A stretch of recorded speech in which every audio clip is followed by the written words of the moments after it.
Hey everyone, hope you're doing great. Welcome back to my channel. In today's video, we'll dive into what if Deku had trained to be considered superhuman and the intelligence potential to surpass Principal Niza but still quirkless. Smash that subscribe button, and be sure to peek at the description below. Let's begin. The air in the doctor's office smelled of antiseptic and lemon-scented floor wax, a combination that Izuku Midoriya would later associate with the stagnation of human evolution. He was 4 years old. His legs swung idly from the edge of the oversized examination chair, his all-might action figure clutched in hands that were trembling, though not for the reason his mother, Inko, suspected. She thought he was trembling with fear of the answer. Izuku was trembling with the anticipation of data. Dr. Tsubasa, a man whose goggles seemed permanently fused to his skull and whose mustache bristled with impatience, tapped the X-ray film against the light box. The sound was a sharp clack-clack that echoed in the silent room. "You should give it up, kid," the doctor said. His voice was bored, the tone of a man delivering a weather report predicting light drizzle. Inko gasped, her hands flying to her mouth. "Doctor, are you sure? Are you saying he has no quirk?" "It's simple biology, Mrs. Midoriya," Tsubasa said, tapping a specific spot on the skeletal image of Izuku's foot. "See this? An extra joint in the pinky toe. It's an evolutionary relic. The vast majority of quirk users, plus alphas, lack this joint. Their bodies are streamlined for the next stage of humanity. Your son? He's a throwback. A vintage model. Default settings." The doctor turned, expecting the waterworks. He expected the wail of a broken dream, the tears of a mother who felt she had failed her genetic imperative. He didn't get them. The trembling in Izuku's hand stopped. The boy looked up, his large green eyes dry, vast, and terrifyingly still. "Why?" Izuku asked. Dr. Tsubasa blinked. "Why what? Why does the presence of a proximal interphalangeal joint in the fifth digit correlate to the absence of a metagene capability?"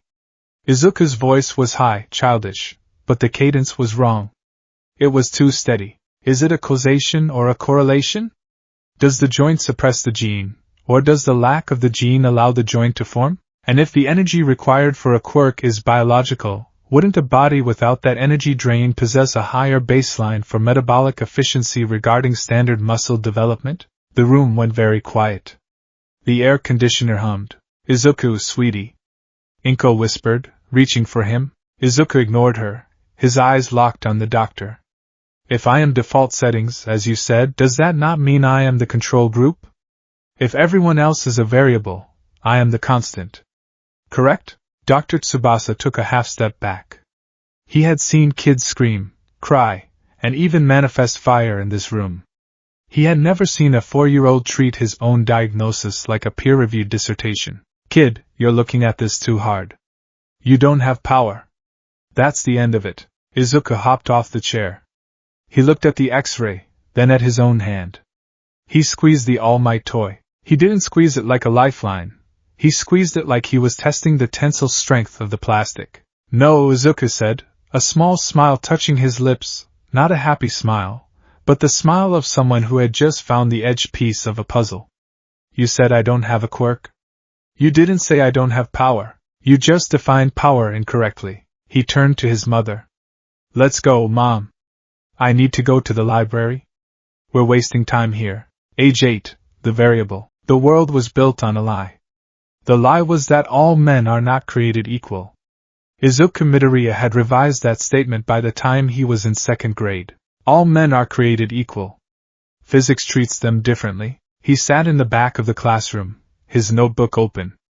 It wasn't the scrawled drawings of a fanda anymore. The pages were filled with equations, chemical structures, and biomechanical diagrams. "Deku!" An explosion rocked his desk. Smoke curled up, smelling of burnt caramel, nitroglycerin. Katsuki Bakugo stood over him, grinning with the cruelty of a king looking at a peasant. "Still writing in your diary? Looking for a way to stop being a defect?" Izuku didn't flinch. He didn't look up immediately. He finished writing a formula P equals F/A. Pressure equals force divided by area. He looked up, adjusting his glasses. He didn't need glasses, but he wore them because people underestimated those who wore them. It was a simple psychological tactic. Kaken, Izuku said calmly. Your nitroglycerin secretion has increased by 12% since last month. Have you been eating more spicy food? The capsaicin likely stimulates the eccrine glands. Bakugo frowned, his spark faltering. Ha! What the hell are you muttering about, nerd? However, Izuku continued, standing up. He was shorter than Bakugo, scrawnier. You telegraph your right hook. You drop your left shoulder exactly 0.4 seconds before ignition to brace for the recoil. It's a bad habit.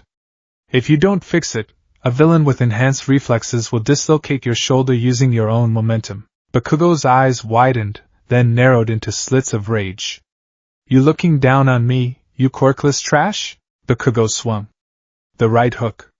Just as Izuku predicted, the left shoulder dropped. Izuku didn't block. Blocking required opposing force, and Izuku didn't have the mass for that yet. Instead, he stepped inside the arc. He moved 0.4 seconds before the swing, entering Bakugo's guard. He placed his foot behind Bakugo's ankle and applied a precise, minimal shove to the solar plexus. Not a punch, just a disruption of the center of gravity. Bakugo's own momentum, combined with the trip, sent him crashing face first into the desk behind him. The class went silent. Izuku picked up his backpack. Physics, Kaken. It applies to everyone. Even you. He walked out of the classroom before the teacher could return. He didn't feel triumph. He felt nothing. It was just an experiment. Hypothesis proven. Age 12, the laboratory. Dagoba Municipal Beach Park was a graveyard of trash. To the locals, it was an eyesore. To Izuku Midoriya, it was a free gym and a hardware store. At 12 years old, Izuku's body had changed. He wasn't the bulky, muscle-bound hero type. He was wire-thin, but it was deceptive. Under the baggy school uniform lay muscle density that bordered on alarming. He had spent 4 years conditioning his body to the absolute limit of prepubescent human physiology. He stood atop a pile of scrap metal, holding a rusted refrigerator engine block. Heart rate at 160, he muttered, checking the watch he had modified. Lactic acid buildup in the deltoids is premature. I need to adjust the electrolyte mixture. He didn't just lift the trash. He moved it with purpose. He was terraforming the beach, yes, but he was also building. Hidden inside a hollowed-out van in the center of the trash heap was his sanctuary. It was filled with scavenged electronics, computers rebuilt from broken parts, a centrifuge made from a washing machine motor, and a chemistry set cobbled together from kitchen supplies and industrial runoff he purified. Izuku wasn't just training to be strong. He was training to be smart. Quirks are biological shortcuts, he whispered to himself as he welded a piece of rebar to a steel plate. They ignore the laws of thermodynamics. But reality always balances the books. If I can control the environment, I can control the outcome. He picked up a textbook, Advanced Fluid Dynamics and Non-Newtonian Principles. He had skipped 2 grades in math and science, but he refused to skip ahead in school. He needed to stay in the system. He needed to observe the heroes of his generation. He needed to understand their arrogance. Age 14, the catalyst. The day it happened began like any other. The teacher at Aldera Junior High was droning on about career aptitude tests. But really, the teacher sneered, throwing the papers in the air. You all want to be heroes, don't you? The class erupted in cheers and Quirk displays. Hey, teach! Bakugo yelled, feet on his desk. Don't lump me in with these extras. I'm going to UA. I'm going to surpass All Might. Oh, right, the teacher said, checking his list. Bakugo has excellent marks. And oh, Midoriya is applying to UA too? The laughter was immediate. It wasn't the nervous laughter of the past. It was derisive, mocking. Deku? Bakugo scoffed, small explosions popping in his palms. You can't get into the hero course without a quirk. They'll eat you alive.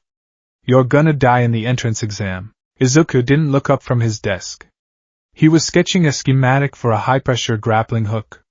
The UE Rulebook, Section 4, Paragraph 2 removed the quirk requirement 4 years ago. Kaken. It's an open exam. That's a technicality. Bakugo slammed his hand on Izuku's desk. You're useless. You're a pebble on the side of the road. Izuku finally looked up.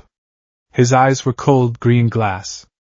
And you, Kaken, are a combustion engine with an ego problem. If you shout any louder, you'll hyperventilate. The bell rang. Izuku stood up, packed his bag, and walked past the fuming Bakugo. As he passed, he whispered, "Watch your hydration levels. Your sweat is turning acidic.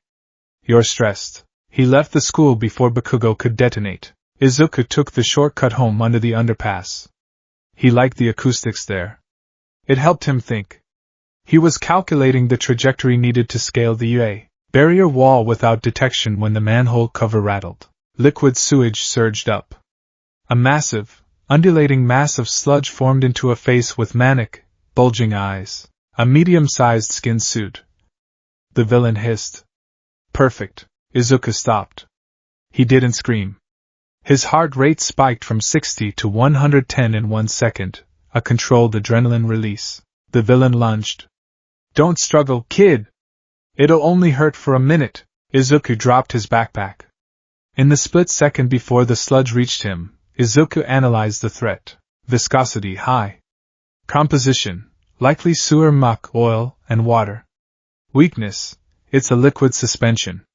It needs surface tension to maintain cohesion. The sludge wrapped around him, forcing itself into his mouth and nose. Suffocation protocol, Izuku thought. His vision blurred, but his mind sharpened. I have 45 seconds of consciousness. Panic consumes oxygen. Stay calm. He couldn't use brute force. You can't punch water. Izuku's right hand moved. He reached into the side pocket of his cargo pants. He didn't carry a weapon, that was illegal. He carried groceries. He pulled out a plastic bottle of high-concentration saline solution, he used it for contact lens experiments, and a small packet of powdered polymer he'd swiped from the science lab, sodium polyacrylate, the stuff found in diapers that turns water into gel. Die. The villain laughed.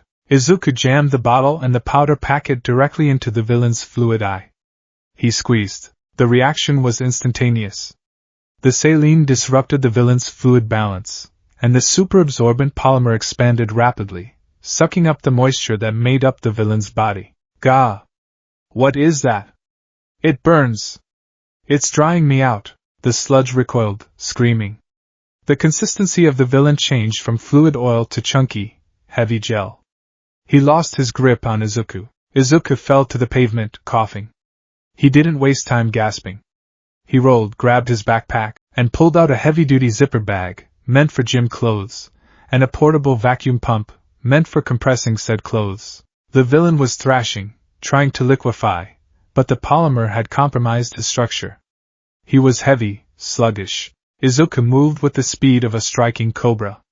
He scooped a large portion of the villain's main mass, including the eyes, into the bag. You! The villain gurgled. What are you? I'm a chemistry student, Izuku rasped, zipping the bag shut. He attached the pump and sucked the air out. The vacuum pressure immobilized the villain completely, compressing him into a dense, solid block of plastic-wrapped sludge. Izuku stood up, wiping slime from his mouth. He checked his watch. Encounter time, 28 seconds. Inefficient.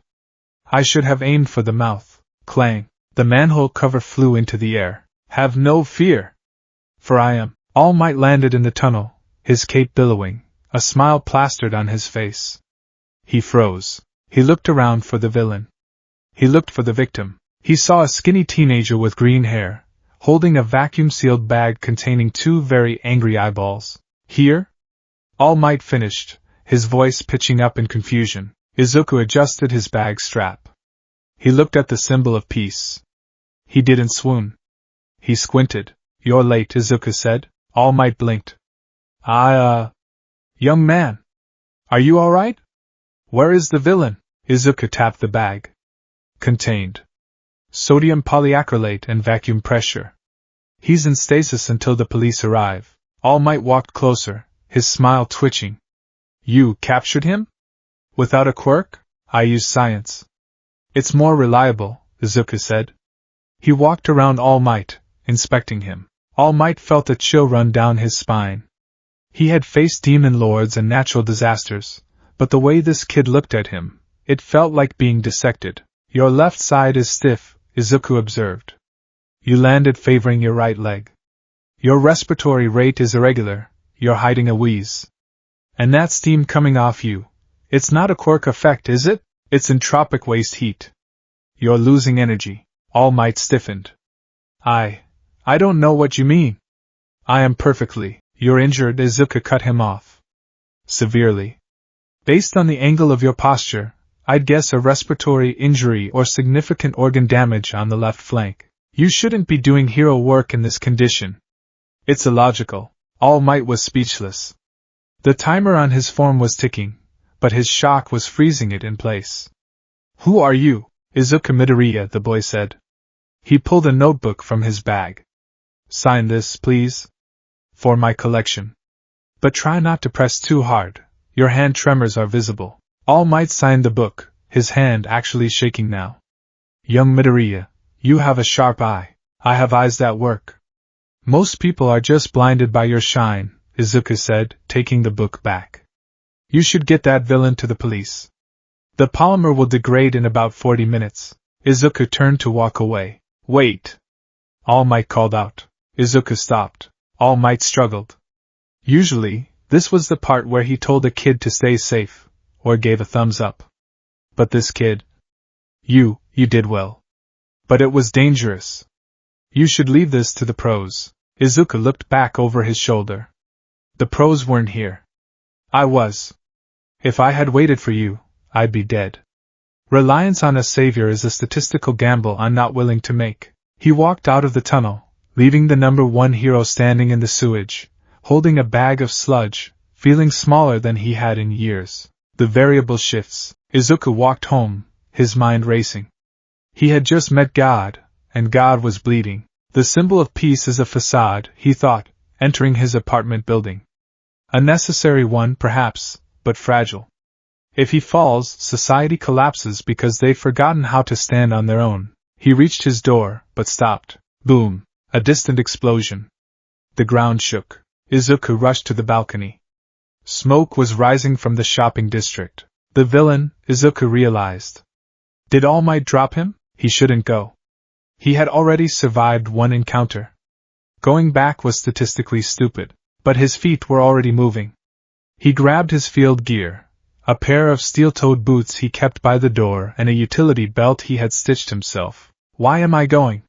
He asked himself as he sprinted down the stairs, taking them 4 at a time. Because I need to verify the data. I need to see if the pros are as incompetent as my hypothesis suggests. The scene of the crime. The Tatooine shopping district was an inferno. The sludge villain had escaped, likely when All Might was mid-jump, and had found a new, better host. Explosions ripped through the alleyway. Izuku arrived at the police cordon. He slipped under the tape before the officers could stop him. He blended into the shadows, climbing a fire escape to get a vantage point. Below him, it was chaos. Death Arms was punching the sludge and getting stuck. Kamui Woods was useless near the fire. Empty Lady couldn't fit in the alley. And in the center of the fire, struggling like a demon, was Katsuki Bakugo. The villain had him. Bakugo's explosions were uncontrollable, feeding the fire, creating a barrier that kept the heroes back. I can't get close. Death Arms yelled. We have to wait for someone with a suitable quirk. Wait! Izuku whispered from the rooftop. He'll be dead in 3 minutes from smoke inhalation. He scanned the crowd. All Might was there, at the back, clutching his side. He looked skeletal in his civilian form, helpless. He was watching a child die because he had reached his limit. Pathetic, Izuku thought. Not with malice, but with a cold realization. They are all slaves to their own limitations. They look at the problem and say I can't. Izuku looked at the scene. He didn't see a monster. He saw a physics problem. Target, the eyes and mouth. Obstacle, fire and fluid. Asset, Bakugo's explosions. Bakugo let out a garbled scream, his eyes meeting Izuku's on the rooftop. For a second, the arrogance was gone. There was only fear. Izuku didn't think. He didn't scream. He calculated. He vaulted over the railing. He didn't land on the ground. He landed on a lamppost, swung, and launched himself into the air, using the momentum to clear the wall of fire. Hey! That kid! A hero shouted. Izuku landed in the inferno. The heat was blistering. His jacket began to singe. The sludge villain saw him. You again! I'll kill you this time. He sent a tendril of slime at Izuku. Izuku slid underneath it, the asphalt tearing at his pants. He grabbed a handful of ash and grit from the ground. Kaken! Izuku shouted, his voice cutting through the roar of the fire. Lower your chin! Aim your explosion at the ground at a 45-degree angle. Now! Bakugo, delirious, reacted on instinct. He obeyed the command. Boom! The blast cleared the smoke around them and disrupted the sludge's grip on the ground. Izuku didn't attack the villain. He threw his backpack, weighted with his heavy textbooks, directly at the villain's exposed eye. Arg! The villain flinched. Izuku sprinted. He wasn't fast like Ida.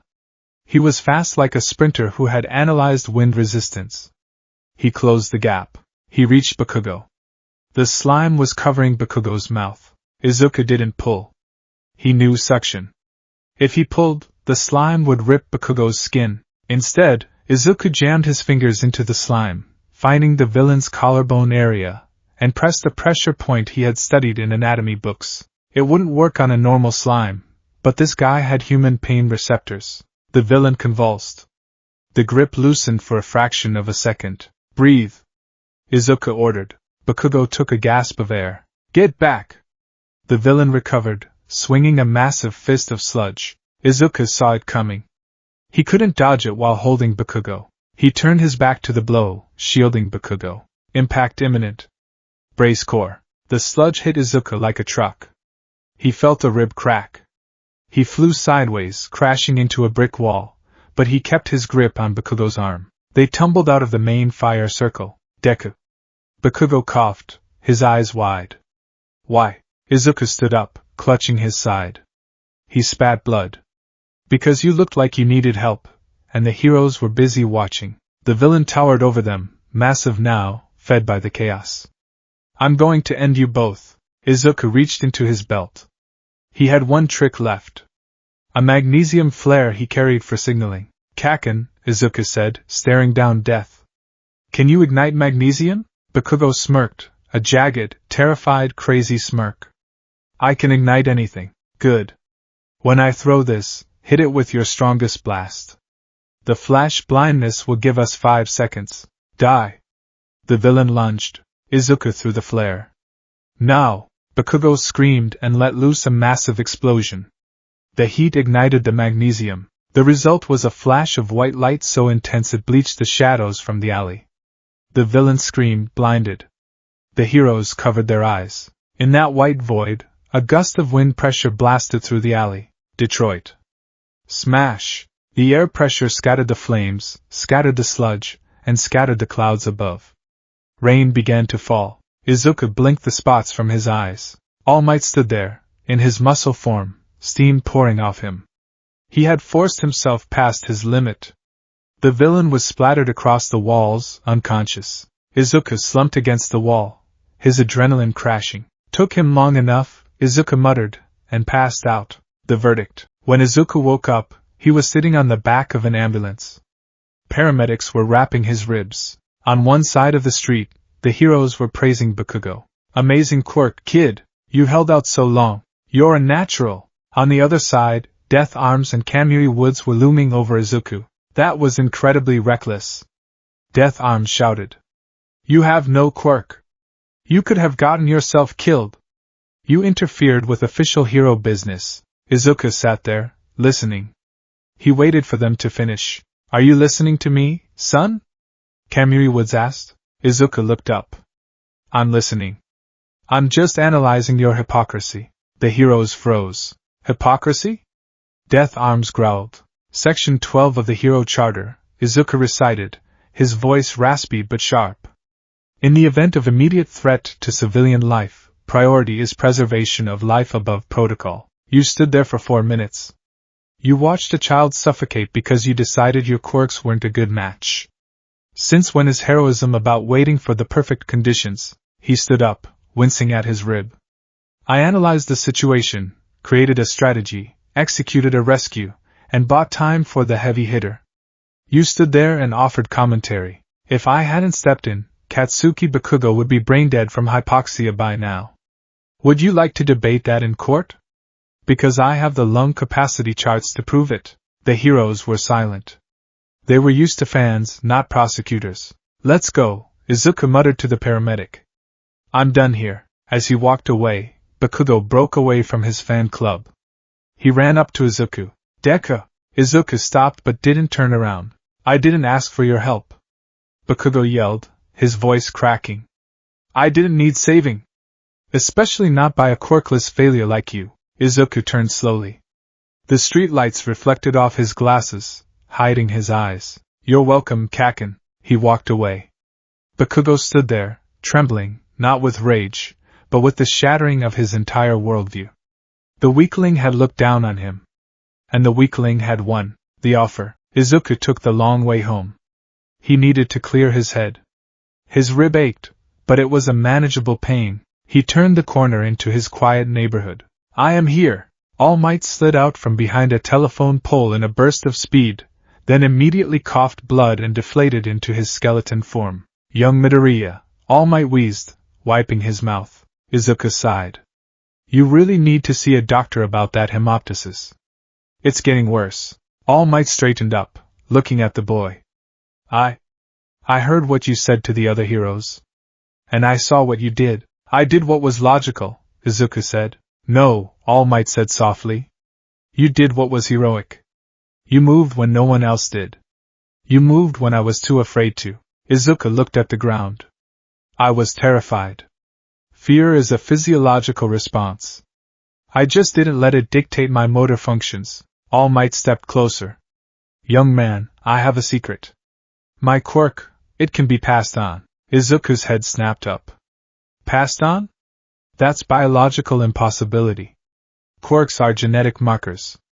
Unless it's a stockpiling quirk that transfers DNA via retroviral insertion? All Might choked. Something like that. The point is, I am looking for a successor. I have been looking for a long time. Today, you showed me something. You don't have power, but you have the heart of a hero. You are the most worthy person I have met. All Might extended his hand. Izuku Midoriya. I want you to inherit my power. I want you to become the next symbol of peace. The wind blew through the street. It was the moment every kid dreamed of. The greatest hero offering you the greatest power. Izuku looked at All Might's hand. He looked at the scarred, emaciated arm. He thought about the plus alpha joint in his toe. He thought about the 10 years of being called a defect. He thought about the notebook in his bag, filled with plans for exoskeleton supports and kinetic gauntlets. Izuku smiled. It was a terrifyingly confident smile. No, Izuku said. All Might's jaw dropped. And no? But it's the strongest power in the world. It is, Izuku agreed. And that's the problem. If I take your power, I just prove them right. I prove that you need a quirk to be a hero. I prove that the doctor was right, that Bakugo was right, that society is right. Izuku clenched his fist. I don't want to be a symbol of peace that stands on a pillar of luck. I want to be a symbol of possibility. I want to show the world that a human, just a normal, baseline human, can stand among gods and not just survive, but dominate. He looked All Might in the eye. I don't need one for All Might. I have a brain, I have a body, and I have physics. That's enough to surpass you. All Might stared at him. He should have been insulted. He should have been worried. Instead, a grin spread across Toshinori Yagi's face. A genuine one. You are a crazy kid, All Might laughed. Absolutely insane. I'm an outlier, Izuku corrected. And I'm going to Yui to prove it. Izuku bowed respectfully, turned, and walked toward his house. He walked with a limp, his rib was broken, and he had school in the morning. But as he looked at his hand, clenching and unclenching it, he didn't feel weak. He felt like the only sane person in a world of lunatics. And he was going to cure them, one beatdown at a time. The gates of Yui High School were less a barrier and more a filter. They were designed to strain the mediocre from the exceptional, the dreamers from the doers. Izuku Midoriya stood before the massive glass structure, feeling the gravitational pull of the building. Or perhaps that was just the 60 kilograms of weighted lead inserts stitched into the lining of his gakurin and the bands around his ankles. He adjusted the strap of his yellow backpack. To the casual observer, he looked like a nervous wreck. He was sweating, his posture was slightly hunched, and he was muttering. But he wasn't nervous. He was calibrating. Heart rate, 72 BPM. Ambient temperature, 24 degrees Celsius. Humidity, 65%. Surface traction of pavement, optimal. He wasn't hunched from fear. He was leaning into the center of gravity imposed by the weights. He wasn't muttering prayers. He was reciting the structural weak points of standard reinforced concrete, just in case he needed to put someone through a wall. Out of my way, Deku. The voice was a low growl, vibrating with a mix of hostility and confusion. Katsuki Bakugo walked past him, hands in his pockets. Since the sludge incident 10 months ago, Bakugo had been quieter around Izuku. Not nicer, never nicer, but watchful. Like a hiker who had realized the harmless green snake on the trail was actually a venomous viper. Good morning, Kaken, Izuku said, not looking up from his mental checklist. Your gait is uneven. You're favoring your right quad. Overtraining? Bakugo stiffened but kept walking. Shut up. I'm just warming up to crush this exam. Don't die in there. Dying would be counterproductive to my 10-year plan, Izuku replied evenly. Bakugo scoffed and marched ahead. Izuku watched him go. Variable A, Bakugo Katsuki. High volatility, high damage output. Threat level, manageable. Izuku took a step forward and immediately caught the toe of his weighted boot on a slightly raised paving stone. Gravity took hold. He began to fall forward. Calculation, impact in 0.8 seconds. Hands in pockets. Options: face plant, humiliating, tuck and roll, conspicuous, or, suddenly he stopped. He didn't hit the ground. He was floating, his feet hovering 3 inches off the pavement. Are you okay? A girl with a round face and brown bobbed hair was standing next to him, her hand touching his shoulder. She was smiling, a bright, sunny expression that seemed chemically designed to disarm people. It's my Quirk, she said, releasing him. He dropped to his feet with a heavy thud that cracked the paving stones slightly. She blinked at the sound. Sorry for using it without asking, but it's bad luck to trip, right? Izuku looked at the girl. He didn't blush. He zoomed in. Finger pads, distinct circular calluses. Quirk activation requirement, touch. Effect, nullification of gravitational pull on targeted mass. Duration unknown. Side effects, she's holding her breath slightly. Nausea? Changing the gravitational constant of an object is energetically expensive, Izuku said, straightening his uniform.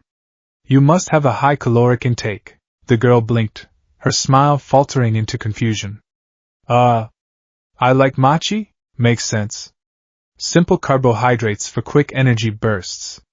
I'm Izuku Midoriya, Ochako Uraraka. She beamed again. You seem intense, Midoriya-kun. Are you nervous? Nervousness is an emotional response to uncertain outcomes. Izuku adjusted his glasses. I have controlled all the variables I can. The rest is probability. Good luck, Uraraka-san. Try not to vomit if you overuse your power, it causes dehydration. He walked past her, leaving her bewildered. He's nice? She whispered to herself, looking at the cracked pavement where he had landed. And heavy. The written exam, the control group. The lecture hall was vast, tiered like a coliseum of academia. Izuku sat in row G, seat 12. The written exam was the first hurdle. For most hero hopefuls, it was a formality. For Izuku, it was a battlefield. The proctor handed out the booklets.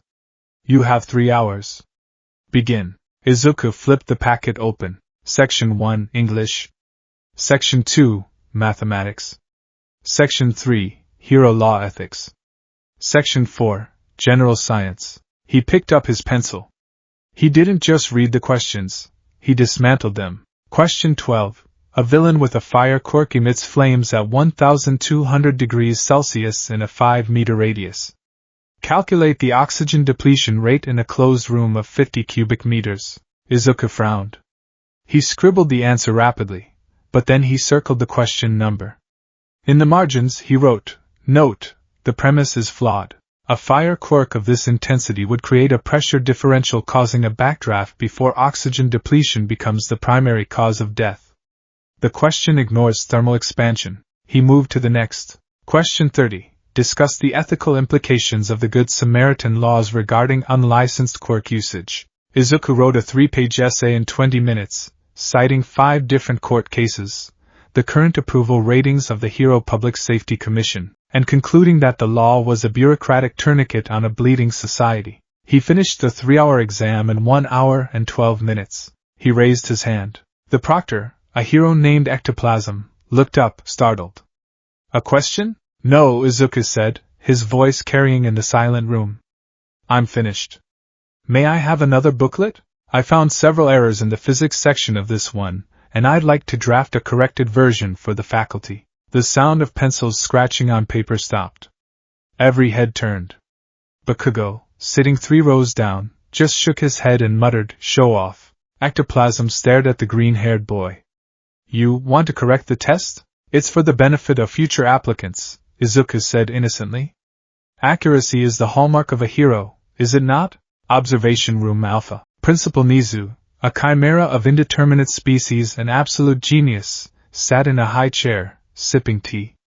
Monitors covered the walls, showing the various exam rooms. Interesting, Nizu squeaked, zooming in on camera 4. What is it, Principal? Midnight asked, lounging on a sofa nearby. Did someone try to cheat? Quite the opposite, Nizu cackled softly. Candidate 2234. Izuku Midoriya. He just flagged the error in question 12. I put that in there on purpose to see if anyone would catch the thermodynamic inconsistency. Most students just plug in the numbers. Nizu watched the boy on the screen, who was now sketching a diagram of a theoretical engine on the back of his exam paper. Quirk? Nizu asked. President Mike flipped through a file. Let's see. Midoriya. Here. Quirk, none. The room went silent. None? Midnight sat up. Quirkless? In the hero course exam? He has high marks in his previous schooling, President Mike noted. But, quirkless? That's rough, listeners. The practical is going to eat him alive. Nizu's eyes gleamed with a predatory intelligence. Or perhaps, the principal murmured, we are about to see what happens when a human refuses to accept their obsolescence. Keep an eye on him.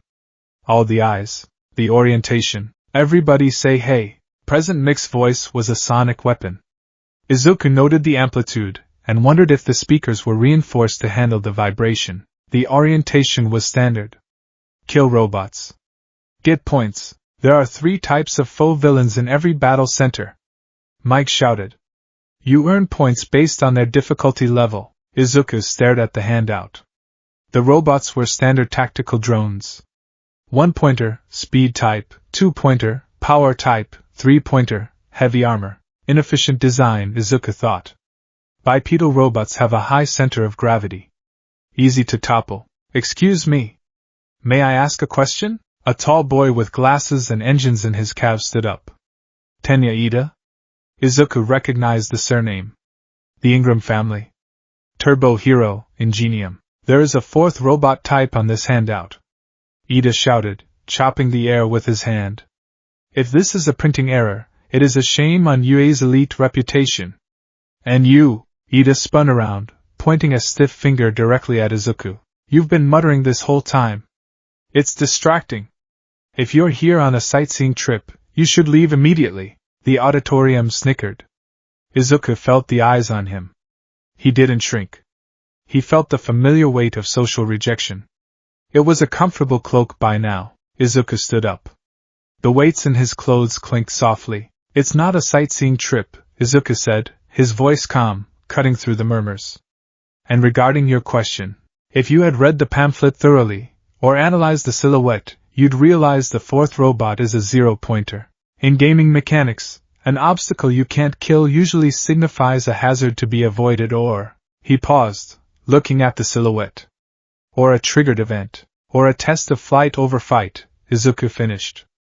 As for my muttering, I'm calculating the tensile strength required to dismantle a 3-pointer without an emitter quirk. If my process disturbs you, I suggest you focus on your own mental fortitude. Distractions on the battlefield are far louder than me. Ida's mouth snapped shut. He sat down, looking chastised and confused. All right. President Mike yelled. Examinee 2234 is correct. The 0-pointer is an obstacle. Avoid it. Now get to your battle centers. Plus Ultra. Battle Center B. The mock city was massive.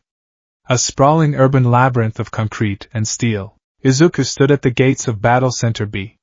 He was surrounded by teenagers stretching, sparking, and revving their engines.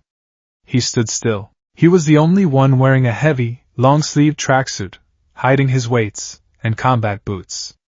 He wore fingerless gloves with reinforced knuckles, his only weapon. Ochako Uraraka was there, taking deep breaths. Ida was there, revving his engines. Izuku closed his eyes. He visualized the city map he had glimpsed on the screen. Choke points. Main avenues. The robots will be clustered in the open areas to test crowd control. The smart play is the alleys. Ambush tactics. Start. There was no countdown. Just President Mick's voice booming over the city speakers. The other students hesitated. Izuku didn't. Explosive start. He triggered the fast twitch fibers in his legs. He didn't use a quirk. He used the raw, condensed power of a body that had been tortured into perfection. He launched himself forward. To the others, it looked like he blurred. What are you waiting for? Mike yelled. There are no countdowns in real battles. Run! Follow that kid. Izuku was already 50 meters in. A 1-pointer, a wheelbase drone with a machine gun arm, rolled around the corner. Target acquired. It aimed. Izuku didn't slow down. He analyzed the firing arc 0.5-second delay for barrel rotation. He slid. The asphalt tore at his tracksuit as he went under the robot's aim. As he passed underneath, he saw the exposed hydraulic line of the wheel axis. He didn't punch the metal. He grabbed the hydraulic line with his reinforced glove and yanked with his entire body weight. Snap. Fluid sprayed. The robot's wheel locked up instantly. The momentum flipped the drone face first into the concrete. Izuku rolled to his feet, grabbed a loose piece of rebar from a construction pile, and jammed it into the robot's central processor at the base of the neck. The lights went out. 1 point. Too slow, Izuku whispered.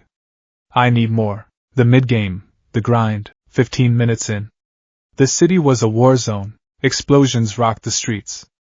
A boy with a laser navel was blasting robots from a rooftop. Ida was kicking heads off with engine-boosted torque. Izuku was a ghost in the machine. He wasn't the strongest. He wasn't the fastest. But he was the most efficient. He encountered a 3-pointer, a massive tank-like tread robot. 2 other students were blasting it with fire and rocks, doing nothing against its armor. It's too thick. One student yelled. Izuku sprinted up the fire escape of the building next to it. He reached the 3rd floor. Potential energy equals mass x gravity x height. He vaulted over the railing. He dropped 20 feet. He didn't land on the ground. He landed on the robot's head. The impact of his weighted boots, plus his own mass, plus the velocity, acted like a kinetic pile driver. Crunch. The sensory array on top of the robot shattered. The robot flailed blind. Izuku grabbed the robot's targeting antenna and wrenched it sideways, exposing the wiring of the neck. He reached in and ripped a handful of cables out. The giant machine groaned and shut down. Izuku backflipped off the chassis, landing in a crouch. Who is that guy? The fire user shouted. What is his quirk? Super strength? Izuku didn't answer. He was checking his pulse. 140 BPM. Lactic acid rising. Keep moving. He was racking up points.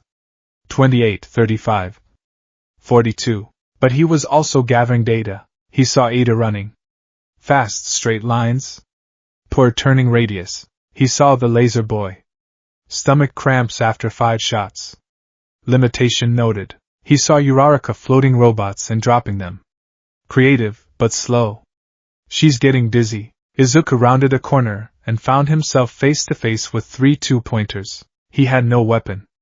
The rebar had bent. Target, the robots droned. Izuku smiled. Physics check. He ran at the wall of the alley, ran 3 steps up the vertical surface, parkour training, and backflipped over the first robot. As he flipped, he unclipped the 5 kilograms weight from his left wrist. He swung the weight like a flail, using the strap. It smashed into the camera lens of the second robot. He landed, grabbed the arm of the first robot, which was trying to turn around, and used a judo throw, using the robot's own turning momentum, to slam it into the third robot. Metal screeched against metal. Sparks flew. Izuku stood amidst the scrap pile, breathing heavy. Sweat dripped down his nose. His knuckles were bleeding inside his gloves. 48 points, he muttered. That should be passing. But is it safe? The observation room. Look at him, Vlad King grunted, pointing at the screen. No flashy emitter. No transformation. Just brutality. He fights like a quirkless vigilante, Aizawa murmured from the corner, his interest piqued. He targets the joints. The sensors. The power supply. He's not fighting the robot. He's dismantling the machine. He's using the environment perfectly, Midnight added. But he's tiring. Without a quirk to bolster stamina, his body is hitting the natural limit. Niza tapped a big red button on his console. Let's see how he handles the impossible, the principal said. The 0-pointer. The ground shook. It wasn't a vibration. It was an earthquake. Buildings cracked. Dust billowed into the street. From the central plaza, a shadow eclipsed the sun. The 0-pointer. It was colossal. Taller than the skyscrapers. Its green chassis gleamed in the sunlight. It had no weapons, just massive hands and treads that crushed everything in their path. Run! It's huge! Forget the points. Move! The students broke. It was a stampede. Fear, primal and overriding, took over. Izuku stood in the middle of the street, looking up. The wind from the robot's movement whipped his green hair back. Scale, 80 meters. Mass, approximate 1,500 tons. Threat level, catastrophic. His instinct was to run. His logic dictated retreat. There were no points to be gained here. It was a waste of calories. He turned to run. Ouch! The sound was small, buried under the roar of collapsing concrete. But Izuku heard it. He stopped. He looked back. Ochako Uraraka was trapped. A piece of rubble had pinned her leg. She was struggling, her face pale, looking up at the tread that was descending toward her like the foot of a god. The other students were gone. Ida was gone. Izuku looked at the robot. He looked at the girl. Logic. If I attempt rescue, probability of injury is 90%. Probability of death is 40%. The logical choice is self-preservation. Izuku took a step away. Then, he remembered the feeling of sludge in his lungs. He remembered the heroes watching, doing nothing.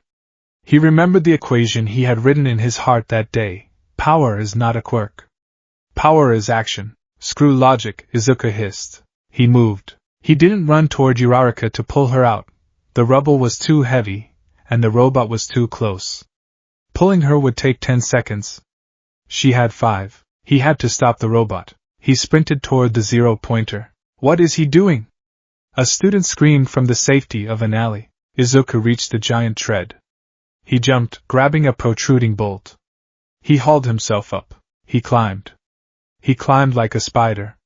Hand over hand, finding purchase on the rivets and seams of the metal titan. Target, the gyroscopic stabilizer. Every bipedal, or tread-based upright, robot of this size required a massive internal gyroscope to keep from toppling under its own weight. The location would be central, near the upper torso, heavily shielded, but vented. The robot moved, shaking Izuku violently. He slammed into the metal, bruising his shoulder, but he didn't let go. He reached the waist of the robot. He saw it. A ventilation grate, expelling massive amounts of heat. Through the slats, he could see the spinning flywheel of the stabilizer. It was covered by a steel grate. Izuku stood on a ledge on the robot's torso, 50 meters in the air. He reached for the zippers on his tracksuit. Weights, he grunted. Disengage. He stripped off the leg weights. He stripped off the vest. 40 kilograms of dead weight, he panted. He bundled the weights together using the straps of his vest, creating a dense, heavy ball of lead and fabric. The robot raised a hand to swat him, a fly on its chest. Too slow! Izuku screamed. He jammed the bundle of weights into the ventilation fan. The fan blades shattered. The bundle fell through, directly into the spinning mechanism of the gyroscope. Clang. Grind. Screech. The sound was the shriek of metal dying. The high-speed flywheel hit the lead weights. The balance was lost. The gyroscope seized. The zero-pointer froze. Then, physics took the wheel. With its center of mass so high, and its stabilizer gone, the robot began to tip, not forward toward Uraraka, but backward, where the momentum of the jammed flywheel threw it. Timber! Izuku yelled. The Titan fell. It crashed into the adjacent buildings, away from the street. The impact sent a shockwave that knocked the fleeing students off their feet. Izuku was still on it. As the robot fell, he slid down the chest plate. He spotted a hanging power cable from a destroyed building. He leaped. He caught the cable. It burned his gloves, tearing through the leather. He swung, killing his momentum, and dropped the last 15 feet. He landed in a crouch, smoke rising from his boots. He stood up and limped over to Uraraka. The robot lay defeated behind him, a mountain of smoking scrap. The dust cleared. Uraraka looked up at him, her eyes wide as saucers. You took down the zero-pointer? Izuku adjusted his glasses, though the lens was cracked. He looked at the rubble on her leg. Leverage, Izuku rasped, grabbing the concrete slab. And a basic understanding of angular momentum. He gritted his teeth and lifted the slab just enough for her to crawl out. Can you walk? He asked. I think so, she stammered. Good. The buzzer sounded. Time's up. Izuku let go of the slab. His legs gave out. He sat down hard on the pavement. His hands were shaking. Not from fear this time.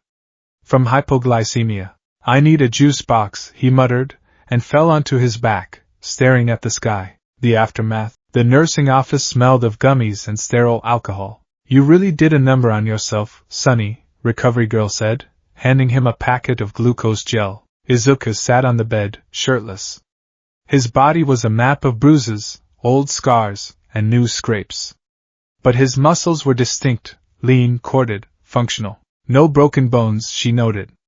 Just severe muscle fatigue and some friction burns. I calculated the stress limits, Izuku said, sucking down the gel. I stayed within the green zone. Mostly. You took down a zero-pointer without a quirk, recovery girl shook her head. I've been here 40 years. Never seen that. It had a design flaw, Izuku shrugged. Who puts the intake vent on the front? The door opened. All Might stuck his head in. He wasn't smiling. He looked awestruck. Young Midoriya. All Might, Izuku nodded. You look terrible in that suit. It doesn't fit your current mass. All Might stepped in, closing the door. I watched the feed. You were incredible. I was adequate, Izuku corrected. I wasted energy on the 2 pointers. My pathfinding could have been 15% more efficient. Stop it, All Might said firmly. Stop analyzing. Just accept the victory. You saved that girl. You faced the fear that made everyone else run. All Might sat on the stool. I came to tell you. I was worried. When you refused my power, I thought you were throwing your life away. Today, I realized something. That I'm stubborn? That you were right, All Might admitted. One for all, it enhances power. But you? You are power. The will to act. That is the core of strength. Izuku looked at his scarred hands. I didn't do it to prove a point, All Might. I did it because she was in trouble. The robot was just an obstacle. That, All Might grinned, is exactly what a hero says. 1 week later, the letter arrived. Inko Midoriya was shaking as she handed it to him. It's here, Izuku. Yue. Izuku took the envelope. It felt heavy. He went to his room. He sat at his desk, surrounded by his computers and blueprints. He opened the envelope. A holographic disc fell out. It activated. But it wasn't All Might on the screen. It was a small, white mouse bear dog creature in a suit. Greetings. The creature squeaked. I am Principal Nizu. Izuku leaned forward. The principal personally? That's a deviation from the norm. Izuku Midoriya, Nizu said, his black eyes seemingly looking right at Izuku. I have reviewed your written exam.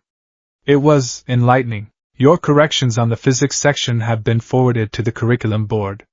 You were correct. The premise of question 12 was indeed flawed. Niza chuckled.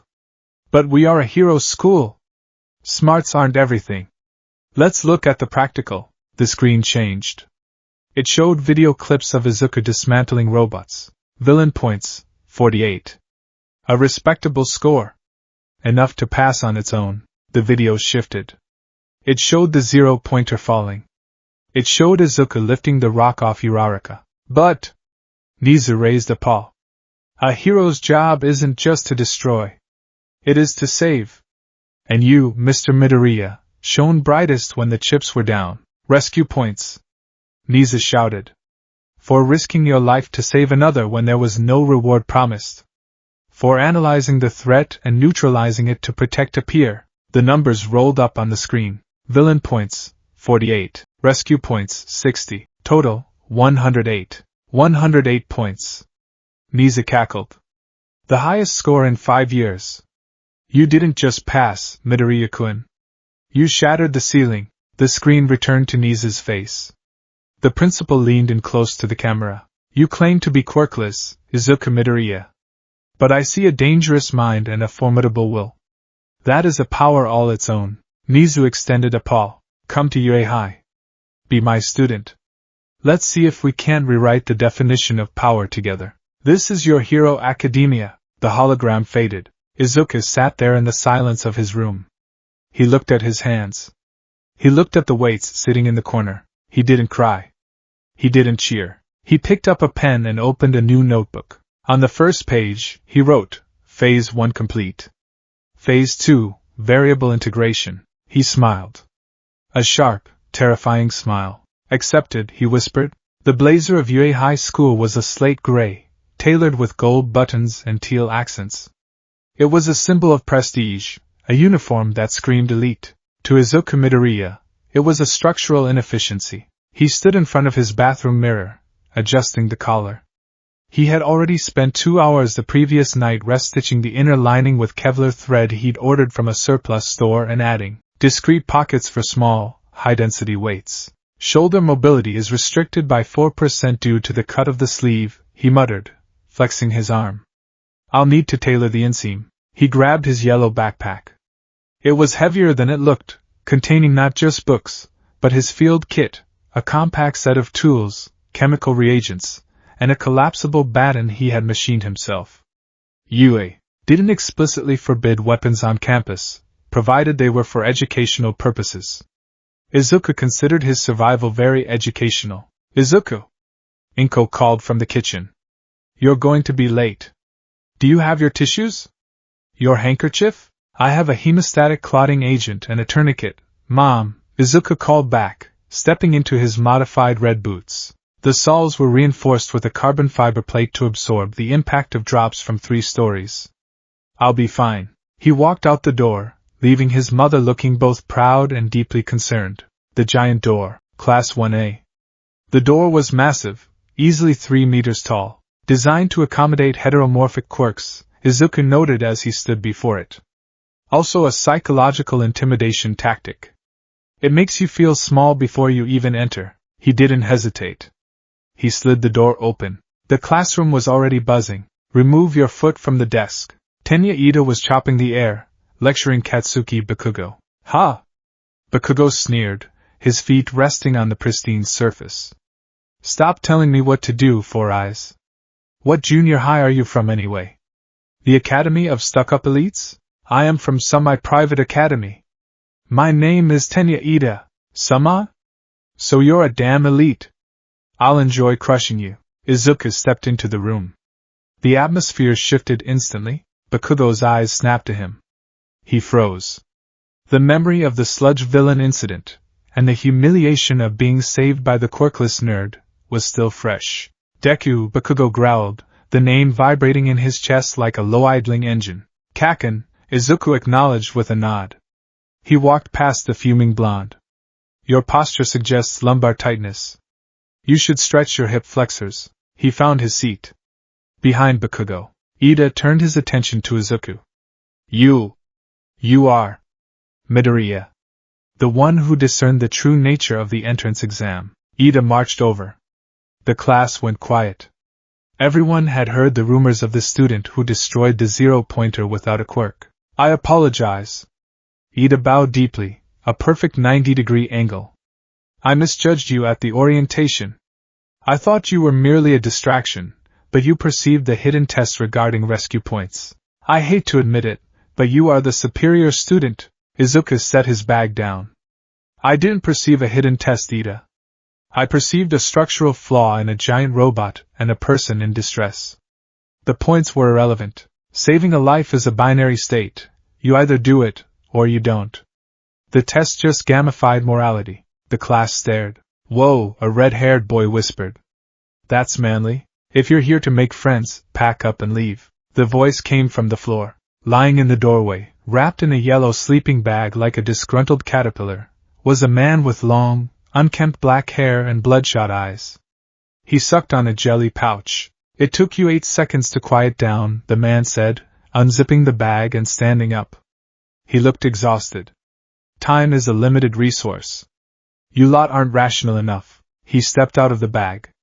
I'm your homeroom teacher, Shota Aizawa. Teacher? The class exclaimed. Aizawa reached into his sleeping bag and pulled out a stack of gym uniforms. Put these on and meet me on the grounds. Immediately. The field of variables. The P grounds were vast, open, and exposed under the morning sun. Class 1A stood in a cluster, wearing the blue UA gym uniforms. Izuku stood slightly apart, stretching. He was performing dynamic movements, leg swings, arm circles, preparing his kinetic chain. Aizawa stood before them, holding a tablet. A Quirk apprehension test? Ochako Uraraka asked. But what about the entrance ceremony?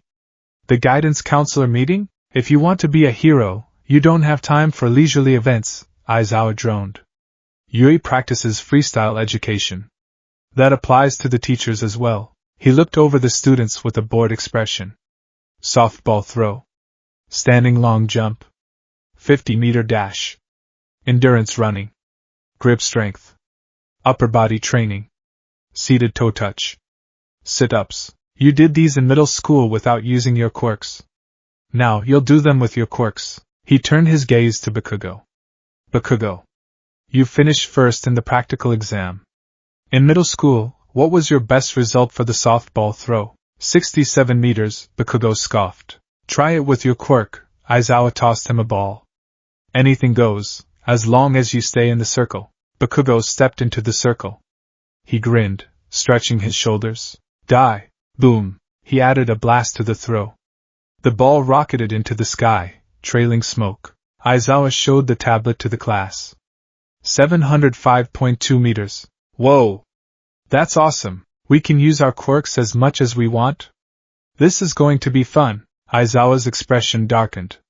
The air temperature seemed to drop. Fun? He whispered. You have 3 years to become heroes. You think it's going to be all fun and games? He grinned, a terrifying expression that stretched his face. Right. Let's make it interesting. The student who ranks last in total points will be judged to have no potential and will be instantly expelled. Expelled? Uraraka cried out. But it's the first day. That's not fair. Natural disasters aren't fair, Aizawa countered. Villain attacks aren't fair. Highway pileups aren't fair. Your job is to correct the unfairness. If you want to hang out at McDonald's, go home. He looked directly at Izuku. Izuku met his gaze. He knew what this was. Psychological stress test, Izuku analyzed. He wants to see who cracks. He expects the quirkless student to be the outlier. To be the failure. Izuku adjusted his gloves. Hypothesis. He intends to expel me specifically. Countermeasure. Dominate the physics. Test 1, 50-meter dash. Ida stepped to the line against a girl with a frog-like appearance. Tsuyu Ajui. Run! Ida's engines roared. 3.04 seconds. Like a fish in water, Aizawa muttered. Next up. Izuku Midoriya vs. Katsuki Bakugo. They stood at the starting line. Don't cry when you lose, Deku, Bakugo hissed, sparks flying from his palms. I'll blast past you. Your blast propulsion requires you to aim your hands backward, Izuku said, staring down the track. That disrupts your arm swing mechanics. You lose aerodynamic stability. Start! Bakugo exploded forward. Boom boom boom. He flew low to the ground. Izuku didn't fly. He exploded in a different way. He utilized the block start technique used by Olympic sprinters, digging his toes into the earth to maximize the horizontal force vector. His legs were pistons. Every muscle fiber fired in perfect synchronization. He didn't have an engine in his calves, but he had developed fast twitch muscle density that rivaled the cheetah's. He kept his head down for the first 20 meters, minimizing wind resistance, then transitioned into the drive phase. Bakugo crossed the line. 4.13 seconds. Izuku crossed the line. 4.80 seconds. The robot announced the times. Bakugo skidded to a halt and looked back, sneering. Beat you by almost a second. Izuku was breathing rhythmically. He checked his watch. Personal best. And considering I didn't use jet propulsion, the fact that I remained within 0.7 seconds of you indicates your propulsion efficiency is suboptimal. Kaken. Bakugo's eye twitched. Test 2, grip strength. Mizo Shoji, the boy with multiple arms, squeezed the device. 540 kilograms. Wow! Izuku took the device. He didn't just squeeze. He positioned the device precisely in his hand to maximize the leverage of his fingers. He engaged his forearm, his bicep, and his latissimus dorsi, creating a chain of tension. Crunch. The plastic casing of the device cracked slightly. 165 kilograms. Aizawa looked at the number. It wasn't superhuman like Shoji, but for a boy of his build? It was the grip strength of an elite powerlifter twice his size. He's modifying the leverage, Momo Yayorozu whispered to Todoroki. Look at his wrist angle. He's cheating the mechanics of the device. Todoroki didn't respond. He just watched Izuku with cold eyes. Test 3, standing long jump. Aoyama, Laser Boy, used his naval laser to propel himself backward, clearing the sandbox entirely. Bakugo blasted himself across. Izuku stood at the edge. Physics, projectile motion. Angle of takeoff needs to be 45 degrees. Explosion of force from the quadriceps. He squatted deep. Then, he uncoiled. He didn't use wind. He didn't use fire. He used raw, violent plyometric power. He soared through the air, tucking his knees to his chest to delay the landing. He landed just past the sand pit. Cleared, the robot beeped. Mineta, the short boy with balls on his head, stared. Does he have a jumping quirk? A frog quirk like Ajui? No, Ajui croaked. That was just muscle. Test 4, repeated side steps. Mineta dominated this one, bouncing off his balls. Izuku moved in a blur. Left right. His footwork was impeccable. He wasn't bouncing. He was shifting his weight so fast it looked like he was vibrating. Result, above average. The climax, the ball throw. Ochako Uraraka stepped up. She touched the ball. She threw it. It floated. And floated. And floated. Infinity, the machine read. The class cheered. You can't beat infinity. Izuku stood there. He was doing the math. I can't beat infinity. But I don't need to win the event. I just need to not be last overall. And I need to prove a point. Midoriya, Aizawa called. Izuku walked to the circle. He picked up the ball. He stood there for a moment. He looked at the ball. He looked at the field. In the distance, he saw All Might hiding behind a building, watching. Izuku offered a tiny, almost imperceptible nod. Protocol, kinetic linking. Izuku widened his stance. He wound up. He wasn't going to throw it like a baseball. He was going to throw it like a javelin, using a whip motion that utilized the rotation of his hips, the torque of his spine, and the snap of his shoulder. He took a deep breath. He began the motion. Suddenly, his body felt heavy. The explosive energy he had summoned vanished. The snap in his muscles dulled. He threw the ball. It sailed, and landed. 46 meters. Izuku stared at the ball. That was his warm-up distance. That was impossible. His mechanics had been perfect. He looked at his hand. Then he looked at the teacher. Aizawa's hair was floating. His scarf was hovering around his neck. His eyes glowed a piercing red. I erased your quirk, Aizawa said, his voice flat. The class gasped. Erased? That's Eraserhead, the underground hero. Izuku looked at Aizawa. He didn't look scared. He looked fascinated. That's the entrance exam footage logic, Aizawa said, stepping closer. You destroyed the zero-pointer with a massive impact. But here? You're holding back. Or maybe, you can't control it? You break your bones when you use it, don't you? Aizawa glared down at him. I saw the report. Quirkless. A nice cover for a power you can't handle. If you break your arm here, who saves you? There is no recovery team. You are a liability. I returned your quirk, Aizawa blinked, his hair falling down. You have 2 tries left. Hurry up and get it over with. Izuku stood frozen. Aizawa turned away, expecting the boy to despair. Sensei, Izuku said. Aizawa stopped. You made a variable error, Izuku said. His voice wasn't shaky. It was clinically cold. Aizawa turned back. Izuku was smiling. You can erase an emitter. You can suppress a transformation. But you can't erase physics. Izuku picked up the ball again. My power isn't something you can switch off with a glare, Izuku said, tapping his temple. You just disrupted my biorhythm by applying a psychosomatic shock. You didn't erase anything, because there was nothing to erase. Aizawa narrowed his eyes. What? I felt the activation, didn't I? Or did I just assume? Izuku stepped back into the circle. Observation 2, Izuku said, winding up. You have dry eye syndrome. You blinked after 14 seconds. Your duration is shortening. Izuku didn't wait for Aizawa to react. He coiled his body. He visualized the kinetic chain. Feet. Hips. Torso. Shoulder. Elbow. Wrist. Fingertips. He poured every ounce of the 10 years of hell he had put his body through into a single motion. He pushed his muscles past the safety limiter he usually kept on. Snap. The sound was like a gunshot. The air pressure wave from his arm motion kicked up dust in the circle. The ball screamed. It didn't float. It didn't burn. It just cut through the air with pure, unadulterated velocity. It soared high, arching beautifully, before crashing into the dirt far, far away. Aizawa looked at the tablet. His eyes widened a fraction of an inch. 702.1 meters. It was just shy of Bakugo's explosion-assisted throw. Izuku stood in the circle, massaging his right shoulder. It was red, smoking slightly from the friction and blood rush. He turned to Aizawa, clutching his fist. His finger wasn't broken. Nothing was broken. 0 recoil damage, Izuku stated, pushing his glasses up his nose.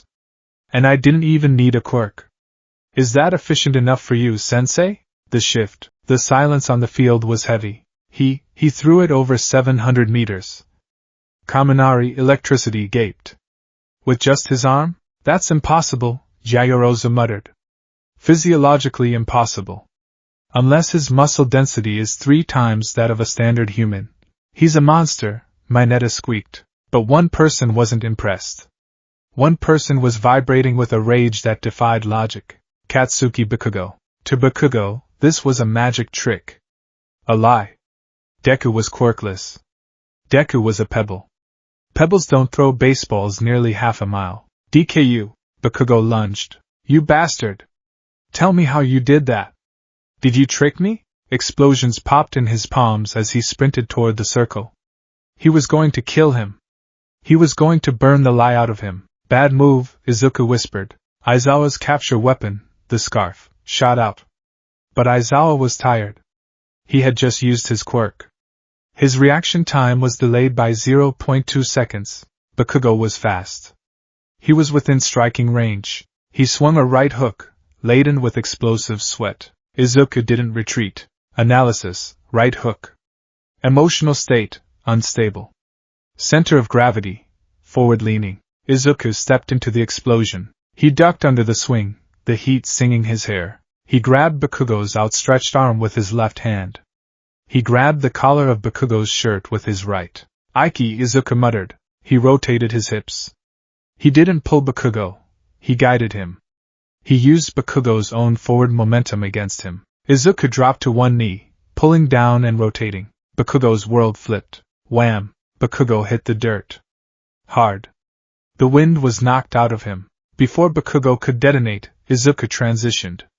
He moved into a seamless judo pin, Keisagatami, scarf hold. He trapped Bakugo's right arm between his legs. He wrapped his arm around Bakugo's neck, pinning his head. He applied pressure to the chest, preventing Bakugo from expanding his lungs fully. Let go! Bakugo choked, trying to ignite his palms. Don't, Izuku whispered into his ear.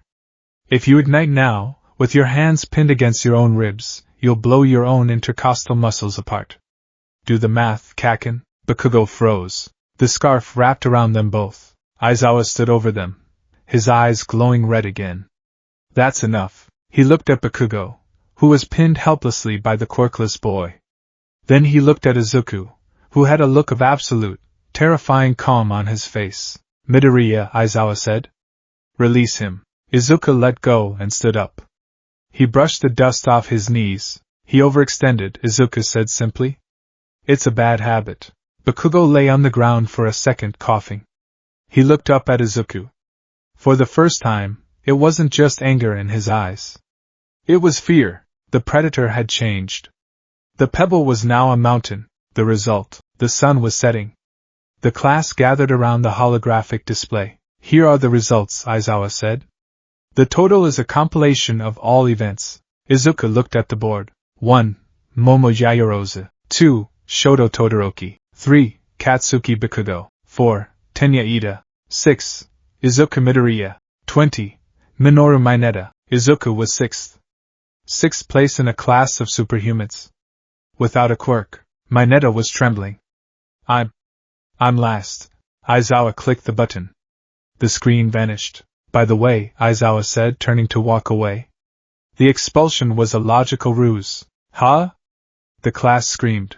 It was a deception to draw out the upper limits of your quirks, Aizawa explained. I knew it. Yaoyorozu sighed, clutching her chest. It was obviously a pedagogical technique. No, it wasn't, Izuku said. The class turned to him. Izuku was staring at Aizawa's back. Statistically, Yui expels one student every year within the first week, Izuku said loud enough for the teacher to hear. You expelled an entire class last year, sensei. You don't make idle threats. You intended to expel the last place student if they showed zero potential. Aizawa stopped walking. He turned his head slightly. A creepy grin spread across his face. You checked my records? I check everything, Izuku replied. Mineta-kun didn't show zero potential. He utilized his quirk creatively in the side steps. That saved him. If he had given up, you would have cut him, Aizawa chuckled. It was a dry, raspy sound. You're a nuisance, Midoriya, Aizawa said. But you're not wrong. Welcome to UA. He walked away. The corner, as the students picked up their bags, avoiding eye contact with the terrifying boy in the 6th spot, All Might watched from the corner of the building. He is scary, All Might whispered to himself. He is brilliant, a high-pitched voice replied. Principal Niza popped out of All Might's scarf, where he had been hiding, apparently. Principal? All Might jumped. He realized Aizawa couldn't erase his power because his power is biology and physics. Niza cackled, rubbing his paws together. He outthought the erasure hero. He physically dominated the explosive prodigy, and he did it all while calculating the wind speed. Niza looked at Izuku, who was currently explaining to a terrified Mineta why his center of mass was his biggest weakness. I want him, Niza said. Sir, I'm going to mentor him personally, Niza declared. All Might, you teach him how to be a symbol. I will teach him how to be the chess master. All Might looked at the boy. Is the world ready for a genius with that much power? No, Niza grinned. It certainly is not. The changing room of the Department of Heroics was filled with the sounds of zippers, Velcro, and excitement. Midoriya! Check out my style. Eijiro Kirishima flexed, showing off his bare-chested gear with gear-shaped shoulder pads. It's got that old-school toughness, right? It leaves your vital organs exposed, Izuku commented without looking up, tightening the laces of his boots. Your hardening quirk mitigates the risk of laceration, but blunt force trauma to the liver or solar plexus could still induce shock. I'd recommend a translucent Kevlar mesh for the midriff. Kirishima blinked, looking down at his abs. Oh. That's manly advice, thanks. Izuku finished lacing his boots. They were red, modeled after the signature footwear of a certain hero, but heavily modified. The soles were triple-layered compressed polymer to absorb the shock of landing from heights of up to 12 meters. The toes were steel-capped. He stood up and pulled on his mask. It wasn't a flashy cowl. It was a functional, filtered respirator covering the lower half of his face, designed to filter out smoke, particulates, and, if his chemical mixtures went wrong, toxic gas. His jumpsuit was a dark, forest green, almost black in low light. It was made of a Nomex Kevlar weave, fire-resistant and slash-proof. His belt was the centerpiece. It was a utility rig cluttered with pouches, canisters, and tools. Whoa, Midoriya, Kaminari whistled. You look like you're going to war, not a patrol. Heroism is war, Izuku muttered, checking the slide mechanism on his capture gun, a grappling hook device he had fabricated from scrap parts in the Dagoba Beach trash heap. The enemy doesn't play by tournament rules. He walked out of the tunnel into ground beta. Looking good, everyone. All Might stood there, hands on his hips. He looked imposing, but Izuku noticed the slight tremor in his left leg. The hero was pushing his time limit. Oh! Deku-kun! Izuku turned. Ochako Uraraka ran up to him. She was wearing a skin-tight pink and black suit. She looked flushed, covering her face. I should have been more specific with my design request. She squeaked. It's so skin-tight. It's embarrassing. Izuku looked at her. He didn't blush. He scanned. Aerodynamic drag coefficient, negligible. Range of motion, 100%. Pressure points, none apparent. It's practical, Izuku stated flatly. Loose fabric creates snag hazards in urban environments. It also allows for the monitoring of muscle expansion and blood flow. Functionally, it is an excellent design for a zero-gravity user who needs to minimize air resistance while floating. Uraraka peeked through her fingers. Really? You think so? Yes. Though the heels of your boots seem to lack shock absorption. You should add gel inserts. All Might cleared his throat. Ahem. Welcome to the trial of battle. Today, you will be split into heroes and villains. We will fight indoors. Why? Because statistics show that while outdoor battles are flashy, 78% of high-stakes villain encounters occur in confined spaces. House arrests. Black market deals. Hostage situations. All Might held up a box. Teams will be decided by lots. Izuku drew a ball. Letter A. Uraraka drew the same. Looks like we're a team, Deku-kun. She cheered. Team A, Izuku nodded. Standard pairing.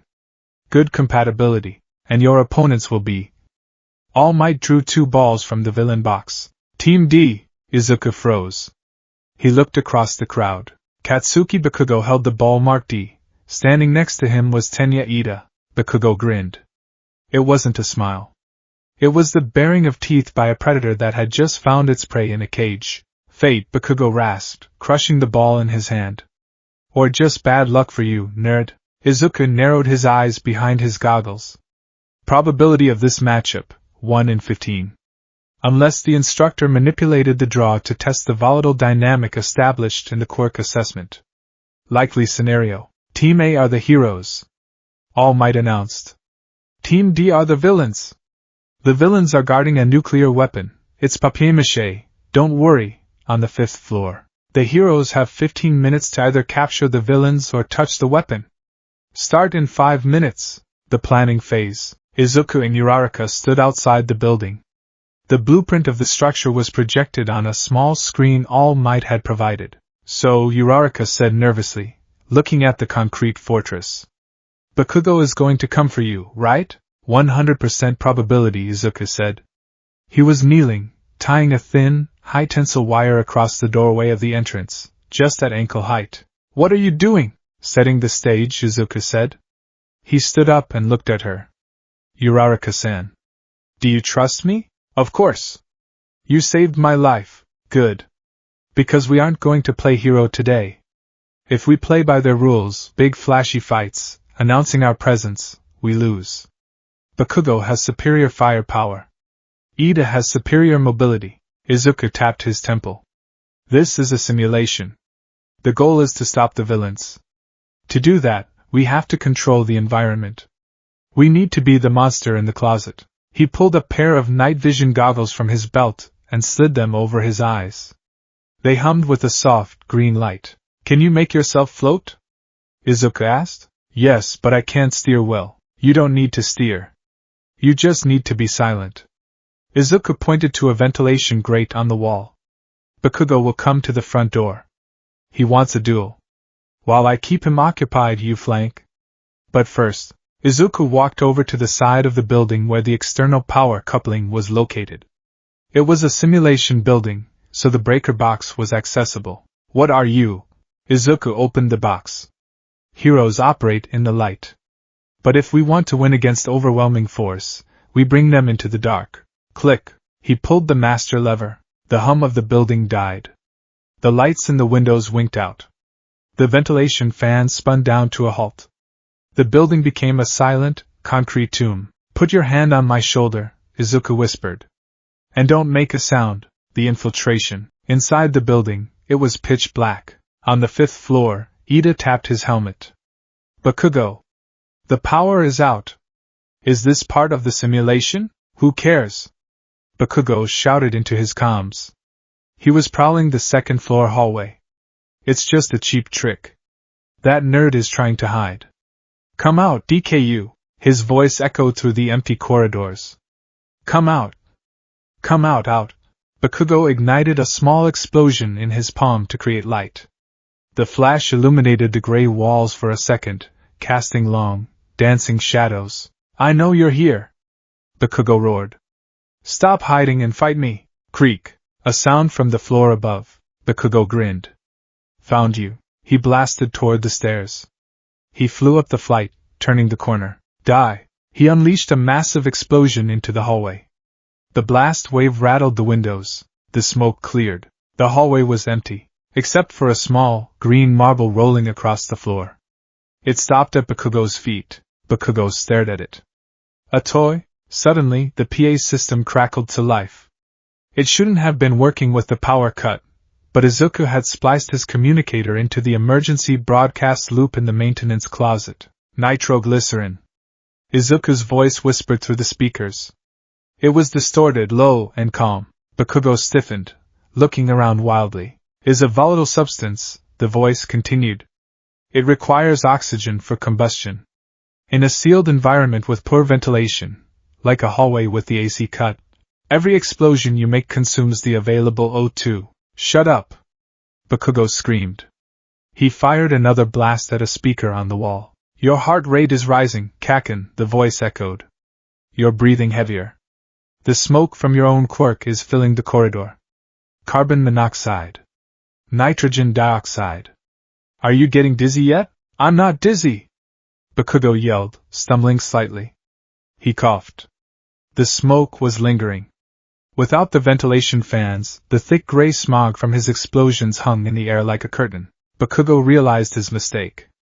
He was blinding himself. He growled and started running. He needed to find the nerd and end this. He turned a corner into a large storage room. It was pitch black. Right hook. A whisper came from directly behind him. Bakugo spun, swinging his right arm with a massive explosion. Boom! He hit nothing but air. The force of the swing overextended him. From the darkness below, Izuku had been crouching. A leg swept out. Izuku caught Bakugo's ankle. But he didn't just trip him. He applied a precise, agonizing pressure to the Achilles tendon. Gah! Bakugo buckled. Izuku was on him instantly. He wasn't wearing a hero costume anymore. He was a shadow. The night vision goggles glowed like the eyes of a demon in the smoke. Bakugo tried to bring his other hand up. Izuku slapped a small, sticky device onto Bakugo's palm. Bakugo triggered the explosion. FZZT. Nothing happened. Or rather, the explosion was contained. Viscoelastic polymer foam, Izuku said, his voice right in Bakugo's ear. Expands on impact. Absorbs thermal energy. You just blew up your own hand inside a muffler. Bakugo screamed as the contained heat burned his palm. He lashed out with a kick. Izuku dodged. He moved like water. He knew Bakugo's fighting style better than Bakugo knew it himself. Every punch, every kick was telegraphed by years of childhood observation. He drops his shoulder before a right. He tenses his jaw before a left. Izuku stepped inside Bakugo's guard. He didn't punch Bakugo in the face. That would be emotional. This was surgical. 2 fingers, reinforced by the metal in his gloves, drove into the soft spot between Bakugo's neck and shoulder. The brachial plexus. A shock of electricity shot down Bakugo's arm. His right arm went numb. It hung uselessly at his side. You! Bakugo gasped, stumbling back. He looked at Izuku. For the first time, Bakugo didn't see the quirkless loser. He saw 2 glowing green eyes in a gas mask, standing in the smoke, untouched. You're fighting a war with artillery, Izuku said calmly. I'm fighting with a scalpel. The observation room. The class watched the monitors in stunned silence. The cameras were in night mode, so they could see everything in grainy green and black. He's hunting him, Kirishima whispered. That's not hero training. That's a horror movie. He cut the power, Yaoyorozu noted, scribbling furiously in a notebook. He deprived Bakugo of visual confirmation. He used Bakugo's own quirk to create a smokescreen. He targeted the nerve clusters to disable the offensive limb. It's terrifyingly efficient. All Might stood at the console, gripping the microphone. He was sweating. Young Midoriya. I told you to embrace your power, but this is a different kind of strength. This is the strength of someone who has accepted that the world is unfair, and decided to cheat back. Is Bakugo okay? Tsuya asked. He looks like he's panicking. On the screen, Bakugo was backing away, clutching his numb arm, breathing hyperfast. He was swinging wildly at the shadows. The weapon room. On the 5th floor, Ida was pacing. Bakugo? Bakugo, respond. What is happening down there? Static. Ida gripped the papier-mâché bomb. The hero team has cut the power. A villainous tactic. But I, Tenya Ida, shall remain vigilant. I have cleared the room of all furniture to prevent hiding. The room was empty. Just Ida and the bomb. Tap. Tap. Tap. Something was tapping on the window. Ida spun around. An external assault? He looked at the window. He was on the 5th floor. There was no balcony. Floating outside the glass, waving cheerfully, was Ochako Uraraka. How? Ida gasped. Uraraka touched the glass. She didn't break it. She just floated there, distracting him. You cannot enter! Ida shouted, running to the window. I have secured the latch. While Ida was yelling at the window, the ventilation grate on the ceiling above the weapon silently unscrewed. It hadn't been Uraraka alone. The hallway. Bakugo was backed into a corner. His right arm was useless. His left hand was burned from the contained explosion. Stop running! Bakugo screamed, his voice cracking. Fight me head-on, you coward! Izuku stepped out of the smoke. He turned off his night vision goggles, revealing his eyes. He pulled down his respirator. Head-on? Izuku asked. Why? So you can feel better about yourself? Because that's what heroes do. Bakugo lunged, a desperate, sloppy swing. Izuku didn't dodge. He caught the wrist. He twisted. He used the capture tape, the white cloth binding All Might had given them. In one fluid motion, Izuku wrapped the tape around Bakugo's wrist, looped it around his own shoulder, and heaved. Shoulder throw. Suinage. Bakugo hit the concrete floor with a bone-rattling thud. The wind left him completely. Before Bakugo could inhale, Izuku was on top of him. He wrapped the tape around Bakugo's remaining good hand, then his legs. Heroes don't fight fair, Kaken, Izuku whispered, looking down at his childhood bully. Heroes win. By any means necessary. Bakugo stared up at him. He couldn't move. He was trussed up like a turkey. You! Bakugo whispered. Tears of frustration pricked his eyes. You're just a pebble.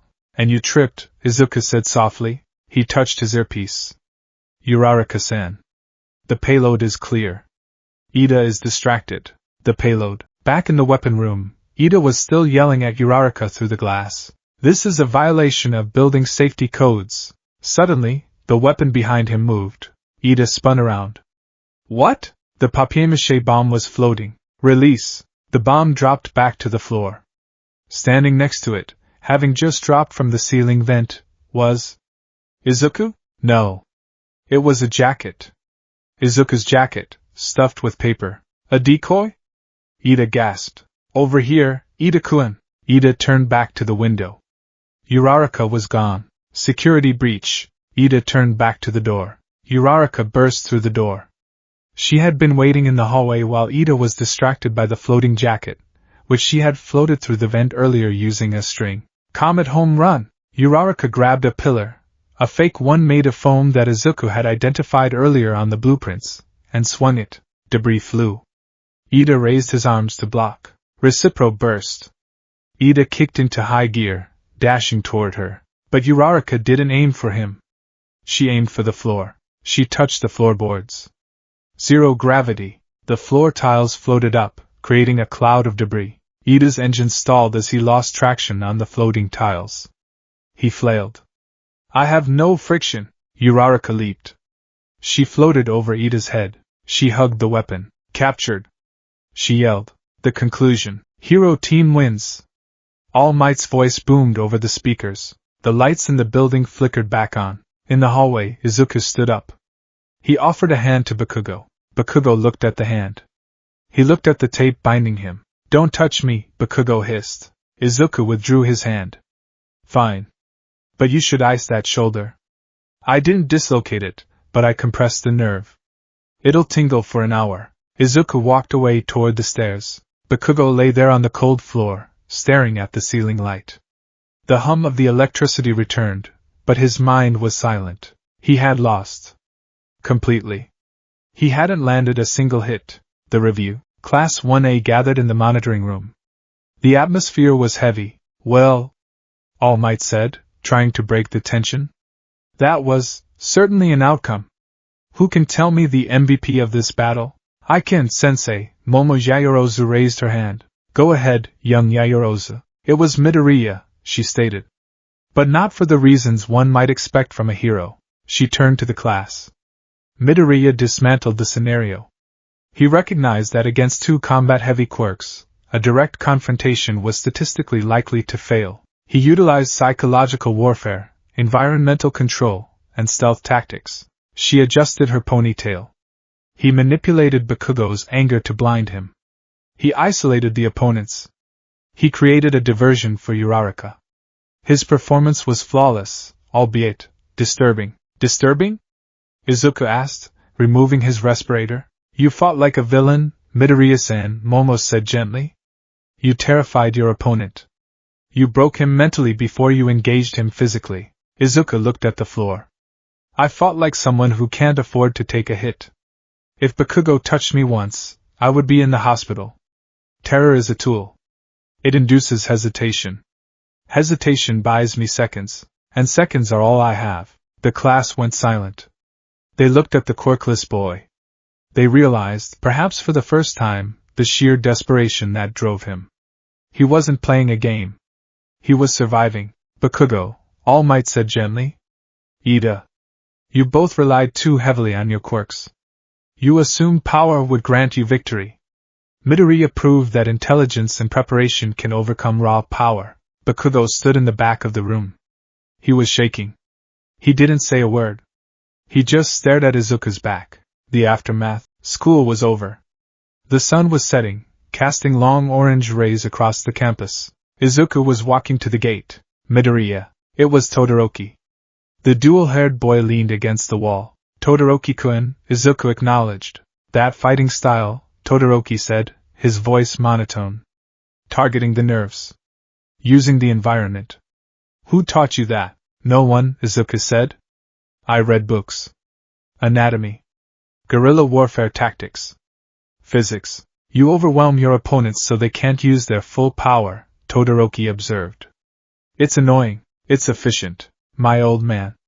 Todoroki paused. Endeavor. He relies on brute force. I think he'd hate you. Izuku smiled slightly. I'll take that as a compliment. Todoroki pushed off the wall. I'm not like Bakugo. You won't be able to turn off the lights on me. I can make my own light. Then I'll bring sunglasses, Izuku replied. Todoroki stared at him for a second, then walked away. The principal's office. Come in. Izuku opened the door to the principal's office. It was a cozy room, smelling of high-quality tea. Nisa sat behind his desk. On the desk was a chessboard. Midoriya-kun. Nisa beamed. Excellent performance today. Truly delightful. The way you used the viscoelastic foam? Inspired. I assume you synthesized it yourself? Yes, sir, Izuku said, standing at attention. A mixture of boric acid and silicone oil, modified for rapid expansion. Please sit.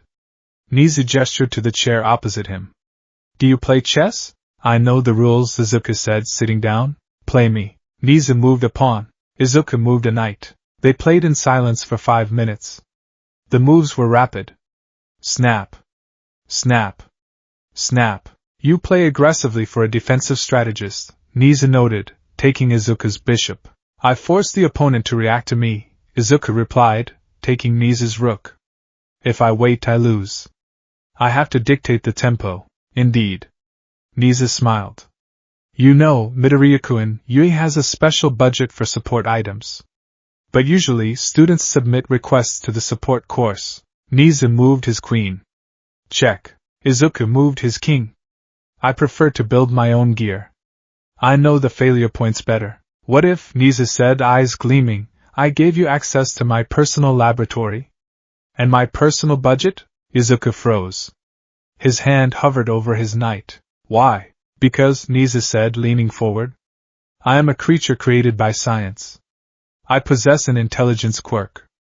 I have spent my life looking for a human who understands that the mind is the sharpest weapon. Nisa gestured to the board.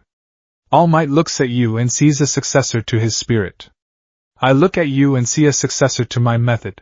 The world is full of brutes, Midoriya, Nisa squeaked. Villains who smash. Heroes who smash back harder. It's a primitive cycle. Nisa moved his bishop. Checkmate in 3 moves. Izuku looked at the board. He analyzed it. Mate in 3, Izuku agreed. He tipped his king over. I resign. You resign? Nisa raised an eyebrow. You could have stalled for 10 more moves. Inefficient, Izuku said. The outcome was determined. Better to reset and start a new game. Nisa clapped his paws. Marvelous. Exactly. Why fight a losing battle when you can prepare for the next war? Nisa jumped off his chair. Izuku Midoriya. I am officially taking you under my wing. Not as a hero student, though you will remain in Class 1A, but as a consultant in training. You will learn strategy, logistics, psychological profiling, and advanced engineering. Nisa extended a paw. Together, we will teach this society that you don't need to be born special to be the most dangerous creature in the room. Izuku looked at the small, furry creature. He felt a chill. This wasn't the warm mentorship of All Might. This was something colder. Sharper. It was exactly what he needed. Izuku shook the paw. When do we start, Principal? Tomorrow at 0500 hours, Nisa grinned. Bring your notebook.